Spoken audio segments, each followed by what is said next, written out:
I'm Mrs. Bhavna Ansari. So kindly please bear with me and please excuse me humbly and peacefully. I have been born in a Jain society, living in a Hindu society, educated in a pure convent, and married a Muslim.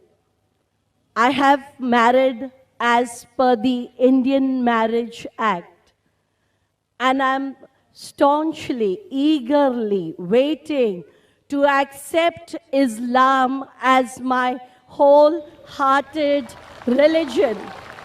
But please, my brothers and sisters, what you preached, what you said about Islam, I'm very thankful to you for enlightening me.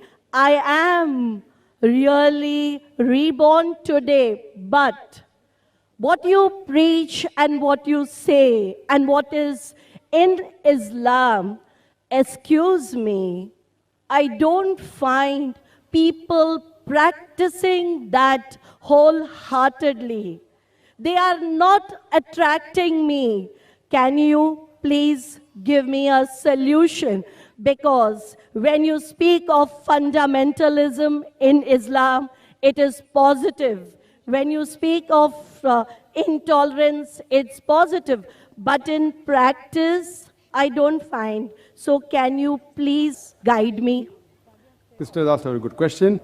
First of all, I'd like to congratulate her and I welcome her.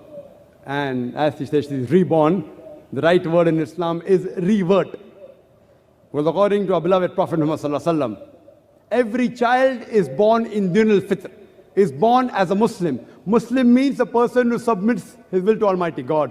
Every human being, initially, when he's born, he submits his will to Almighty God. Later on, the Prophet said that he's influenced by the parents, by the elders, by the teachers. Then he may become a fire worshipper, may go on the wrong track. So therefore, when a person comes back to the original faith, to Din al-Fitr, the right word is not convert, not reborn, it is revert.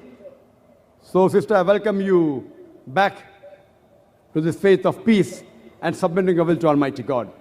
As far as the question is concerned, that you have heard the lectures and you agree with the points, you have read about Islam, but your one objection is that Muslims, or most of the Muslims according to you, they are not following the teachings. What is the solution?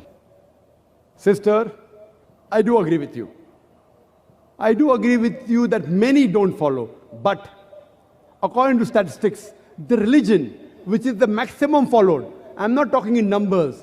If you count the heads, those who profess a religion, number one would be Christianity, somewhere close to 2 billion.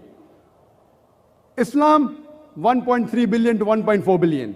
But the percentage which practices and follows the religion, maximum is Islam, number one. Maximum.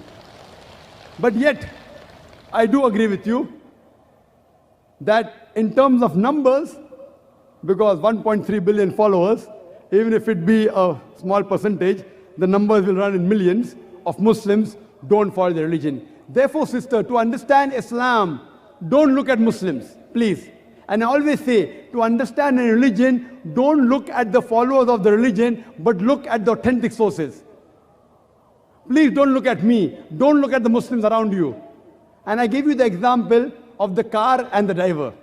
If you want to know how good the car is, and if a person who does not know how to drive sits behind the steering wheel and he has an accident, he bangs up the car, who will you blame, the car or the driver?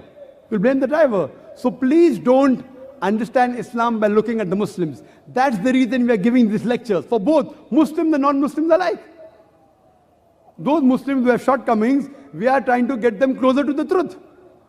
Because they may be namesake Muslims, we are trying to make them practicing Muslim. At the same time, we are delivering the message of Islam to the non-Muslims also, so that you understand this religion.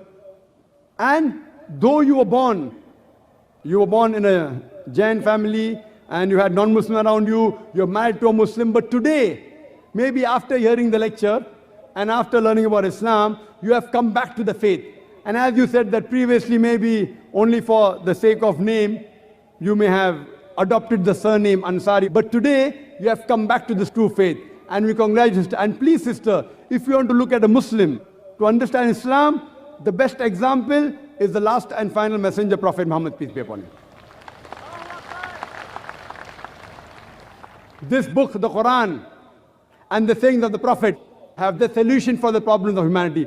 Don't look at the Muslims. Some Muslims may be close to Islam, some may be far away from Islam. So look at the main source, understand it, follow it. Inshallah, you'll get peace in this world as well as the hereafter. Inshallah. Thank you very much. Thank you.